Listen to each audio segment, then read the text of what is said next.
Coming up on the Tomahawk Talk, the Bourne Braves took a loss in walk-off fashion to the Chatham Anglers last night at Veterans Field, but hope to pick back up the momentum today against the Wareham Gatemen here at Doran Park. You're going to hear from Bourne Braves beat reporter Nate Laird, field manager Scott Landers, and new infielder from Wake Forest, Austin Hawk. It's the Tomahawk Talk, and it starts right now.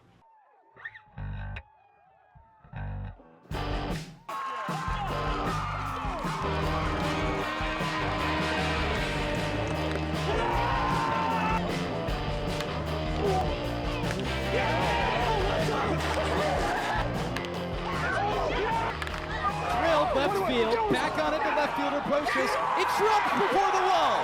Cooney scores, shifts it from third, around, touches home, and the Bourne Braves have the lead.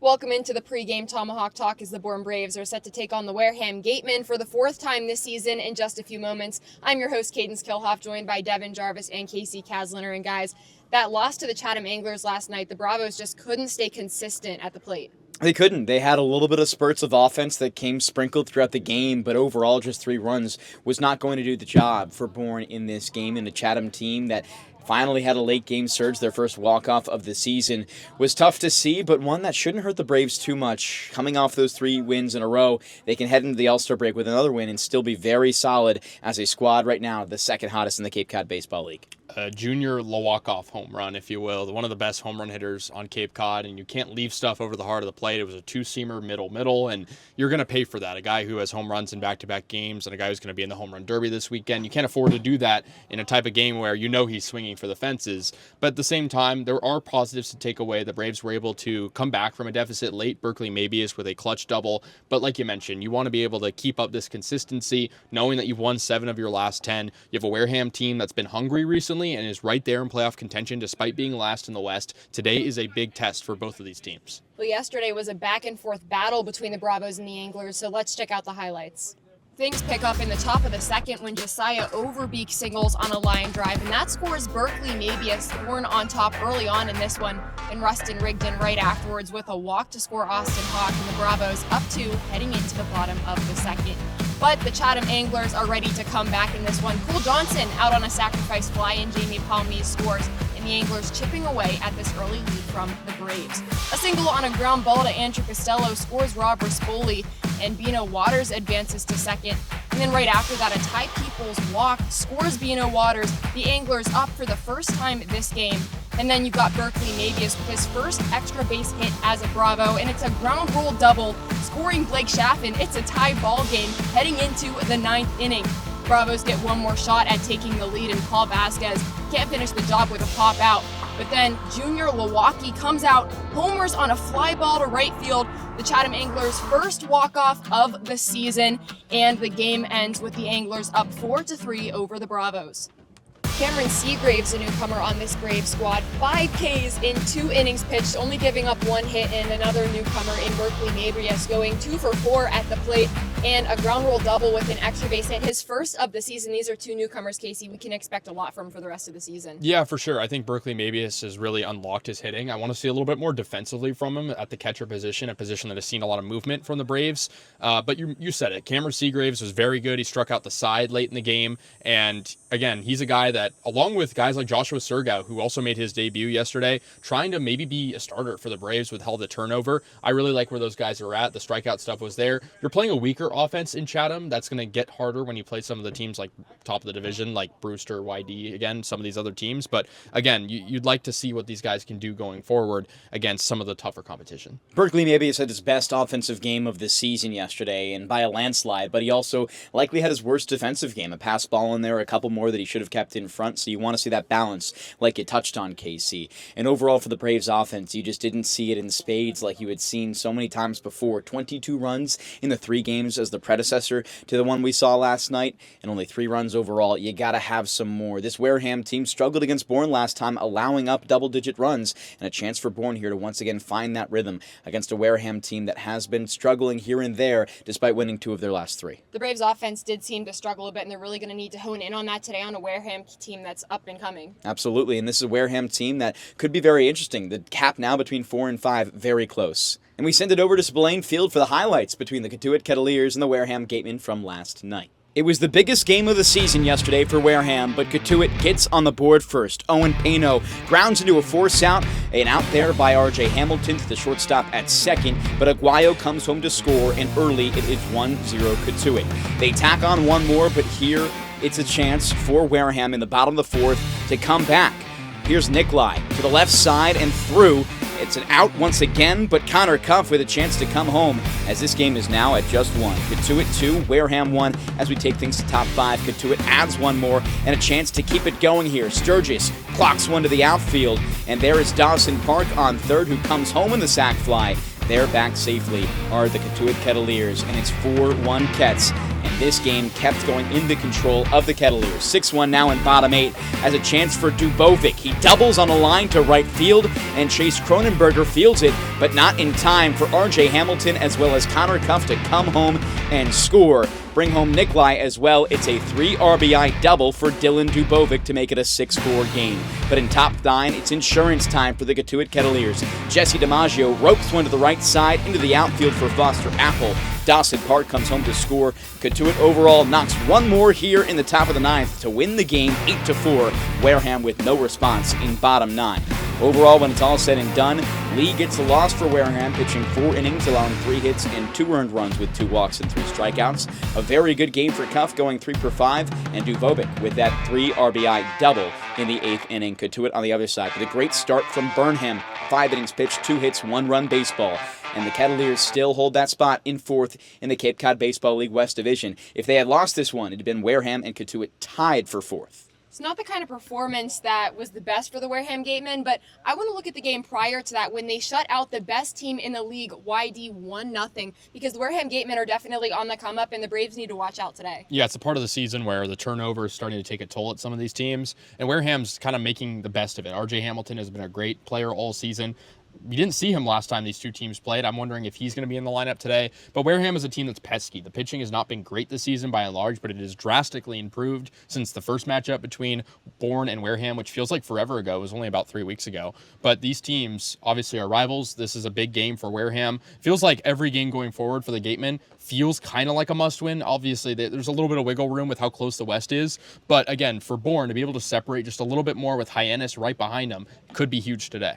At this point in the season, something that we constantly talk about is consistency, and that's something that the Braves really need to focus in on because the last time that they thought it was going to be an easy win against the Gatemen, they ended up taking the dub themselves. Yeah, and this is a Bourne team that has to go out here with confidence. They talk about the energy in the dugout. It's been fantastic a lot. They love playing with each other. But for Bourne specifically, you got to see the Bats come out here at home. They've been exceptional at home, an 8-4-1 record compared to far worse on the road so far this season. And for a Wareham team overall that's bringing out a very competent starter in Jordan Stevens with a sub-1 ERA in 3 starts, it's not going to be easy. Got to get going early in games. Overall, not the longest of starts for Stevens on the year, just 10 2/3 total pitched in his 4 appearances. So you can get to that bullpen early and try and really rise then. That's how they did it against Wareham last time, was against the bullpen. We are approaching game time between the Bourne Braves and the Wareham Gatemen, but coming up on the pregame Tomahawk Talk, you're going to hear a little bit from the field manager, Scott Landers, Bourne Braves beat reporter Nate Laird, and a newcomer, Austin Hawk. We'll be right back. If you're a Massachusetts resident and don't have a bachelor's, you could be attending 4Cs for free, all while preparing for careers that actually move you forward. Aviation maintenance, nursing, dental, funeral service, we've got it all. capecod.edu/free. Heading to Nantucket this summer? Skip the traffic and take to the skies with Cape Air. With convenient flights from Norwood to Nantucket, you can start your vacation sooner without the hassle of traffic. That way you spend more time relaxing and less time getting there. Experience the Cape Air difference and book your next flight today at capeair.com. Let Cape Air be your wings in the Northeast. One day before the All-Star break, the Bourne Braves taking on the Wareham Gatemen for the 4th time this season alongside Scott Landers. I'm Casey Kasliner. Skip, yesterday we saw some really good relief outings from Cameron Seagraves, Joshua Surigao. They combined for 8 strikeouts. How big of additions are they to your bullpen? Good. C's was here last summer, and he's been out there 2 times now. It's the first time I saw Josh. But they showed me good stuff, and they competed and did a good job for us. Obviously, losing on a walk-off home run is tough to swallow. What did you see on that final play? a ball that was hit a country mile, honestly. He put a good swing on it, and it happens. Mentioned it already. The All-Star game is tomorrow. Kind of marks the halfway point, so to speak, of the season. What's your overall evaluation of the team right now? We're in a good place right now. I think we need some rest. It'll be good for us to get to the All-Star break. Hopefully we get another W today. Regroup and get back after it. You guys are playing some of the best baseball you've played all season, 7 wins in your last 10 games. How important is a streak like that going into a break? It's good. Today is pretty important after yesterday, just going into the break and not going on a 2-game losing streak. But having that confidence going in and resting up and getting ready for the home stretch is huge. You've had success before this season against Wareham. Noah Scott on the mound today. He struggled at times. What are you expecting to improve today from him? Just being in the strike zone more. He's a competitive kid. I thought he did a better job last time out. He just has to go out and compete and be in the zone, and everything else will take care of itself. You're managing the All-Star game tomorrow. I'm hoping you get some time to rest, maybe the day after. Do you have any plans? Not right now, but it'll be good. Get out there and see some guys that you're not familiar with and talk with them from other programs and other organizations around the Cape. But afterwards, I'll just take a bit to myself and relax. What's the coolest part? You mentioned some of the aspects of managing the All-Star game, but what's the coolest part about doing that? Just being laid back and talking to the other guys and the other coaches is the best thing. Skip, thank you so much for taking the time. Wareham Gatemen come to town to play the Bourne Braves at 6 p.m. Thank you to Casey and Scott Landers. I'm now joined by the Bourne Braves beat reporter Nate Laird. Nate, Noah Scott making another start on the mound for the Bravos today. How's he been doing all summer? Yeah, he's a guy that struggled a little bit for the Braves so far this season. Has 4 appearances, 3 starts this season.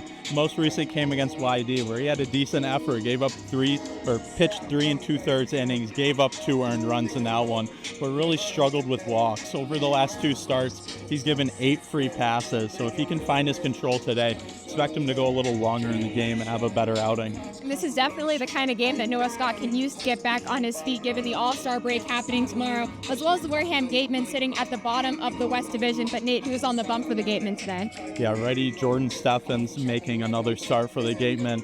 He pitched against the Braves on this field when they faced the Gatemen on July 4th. Had a decent outing in that one. 4 innings pitched, didn't allow an earned run. Only 1 hit. I guess more than a decent outing against the Braves in that one. He's been really solid for them so far this season. All right, Nate, so we've covered our starting pitchers, but do you have any players to watch on this Braves squad today? Yeah, I'm really looking at Luke Costello today. He's a guy that I think could get a hot stretch going, carrying the Braves into the postseason run. He left last week for the MLB draft, took a couple days off from the Braves. In the 3 games he's been back, he's only got 1 hit in total. I think he's someone who can be really solid for them down the stretch, though. Expect him to get going over the next few games. And still, we've seen a lot from Luke Costello so far this season, on and off the field. He just recently announced he's transferring from Wake Forest to South Carolina, and I get to speak to a fellow Demon Deacon coming up, so stay tuned. What's the harm in adding one more Demon Deacon to this Brave squad? I'm now joined by Austin Hawk, the infielder from Wake Forest. Austin, you haven't been here long, but you've made quite the impact so far this season. You already have 3 RBI and 2 stolen bases, so what's clicking for you up here? Just trying to see the ball well, doing the job for the team, just anything I can do to help. So. You're coming over from the Appalachian League. How did getting those reps up there first help you out here now? It got me back into things, missing the whole season this year. Just seeing live pitching again kind of put me back in that mode, and then getting here has been quite the surprise. So. And why weren't you playing last year? So I had a double groin tear, so going through that was, it was a stressful time, but getting back on the field has been really fun. Mentally, how did you overcome that battle? Just staying strong, my family supporting me. I have a great support staff, coaches, teammates, family. They were just behind me the whole way. Speaking of support staff, there's a lot of current and former Demon Deacons on this Brave squad, including the Costello brothers and Blake Schaff. How nice is it to be playing again with them this summer? Oh, it's awesome. Getting to see familiar faces, it's really fun. Despite a loss yesterday, the Braves have been hot for quite a few games now. So coming into this All-Star break, how do you guys finish out with a bang? Just picking up a win today would be great. Just like I said, doing anything I can do to help the team, that'd be great. Austin, I got one more question for you. What's something you didn't expect and then you got up here and it kind of took you by surprise? I would say coming from the Appalachian League, we had some really big, nice batter's eye. So kind of getting used to the no batter's eye has been a change, but I'll get used to it. And how can you get used to it? Just taking as many reps as I can on the field, seeing live pitching, stuff like that. Thanks so much, Austin. Yes, thank you. Cape Cod 5 is proud to be the official banking partner of the Cape Cod Baseball League. Cape Cod 5 offers a broad range of financial products and services tailored for every stage in your financial journey. Reach out to us. We're here to help. Life can be full of surprises, but Eastern Propane and Oil is always just a call away. With a local team member available 24/7, we're always ready to support you when you need it. With an Eastern Propane and Oil technician on the way, your family's comfort is our priority. Our local team, over 500 strong, ensures your home is comfortable and warm. Eastern Propane and Oil, a local team with 24/7 service and delivery, ensuring comfort when you need it most. Welcome back into the pregame Tomahawk talk before the Bourne Braves take on the Wareham Gatemen for the 4th time this season. I'm your host, Cadence Kilhoff, once again joined by Devin Jarvis and Casey Kasliner. And guys, we've talked a little bit about it, but All-Star break is approaching right after this. The Bravos get 2 off days back to back. So how can they really just finish strong tonight? I think you go out here and you beat a Wareham team big. They're last in the West Division for a reason. They haven't been the most solid team so far this year, but their main struggles came earlier in the first half of the season. We still have the All-Star break coming up this weekend. Only one more game to go into it before. And what better way to go into that break than with a dominating win against Wareham today, just the way you did last time you saw them. Yeah, they broke open late. We saw the last time the Braves were at home, too, against Falmouth, a late 7th inning rally, putting up 5 runs. You want to see themes of that today, like you saw in that game and the one you mentioned against Wareham, where the Braves just separated, not having to worry about a late bullpen performance like they did last night against Chatham, where things went awry. You're back at home. You have an opportunity to have some home cooking and go into the break happy. Speaking of that bullpen performance from last night, besides that walk-off, the bullpen did, once again, a pretty strong job. How can they keep that going tonight? I think you just overall go out there and put your arms you trust on the mound, first of all, from Scott Landers. You should have some options out there for starters. Jackson Kircher potentially available once more going into a break. You'll have a little bit more rest. But overall, just pitch consistently and trust your pitches. There's a lot of really good pitchers on this team for Bourne, and without a more than 4-run allowed performance from this overall pitching staff in now 2 weeks. You really trust them in all these situations, and it's important that they go out there and give their offense a chance. We talked about it a lot. I've specifically mentioned it, but you can't go out there and not give an opportunity for your defense to play with a lead. It starts with the offense, and this pitching staff has not pitched with a lead much this season. Often they get that lead late in games, and it makes your job a lot easier when there's a little bit less pressure to not allow the other team to come back. And if they have pitched with leads, it's been very narrow leads. That's the one thing we've seen from Bourne. We saw it last night. The Braves were up on Chatham early, but again, Chatham kept chipping away, and the Braves offense sat back a little bit. You can't sit back in these types of games. You have to just keep piling on, and the Braves haven't always done that this season. It is now game time between the Bourne Braves and the Wareham Gatemen. Thank you so much for joining us in the pregame Tomahawk Talk. The next time you see us, these guys will be on the call, and you'll catch me on the sidelines. Reader's Hardwood Supply is a candy store for wood, whether you're a professional or an amateur. Reader's Hardwood Supply carries over 70 species of both domestic and imported lumber from around the world, displayed in over 300 self-serve bins for your selection. So for your next project, make it your masterpiece with stock from Reader's Hardwood Supply. The woods of the world are here at Reader's Hardwood Supply. If you can dream it, if you can cruise in it, if you can summer in it, fish from it, or take it for a day at the beach, we can protect it. The Baldwin Group. Protecting the possible. Try it, then buy it. Rent a new cat for up to 90 days. Then apply 100% of the rental cost to the purchase and save. The Milton Cat Rent to Purchase offer. Try it, then buy it. Go to miltoncat.com/RPO.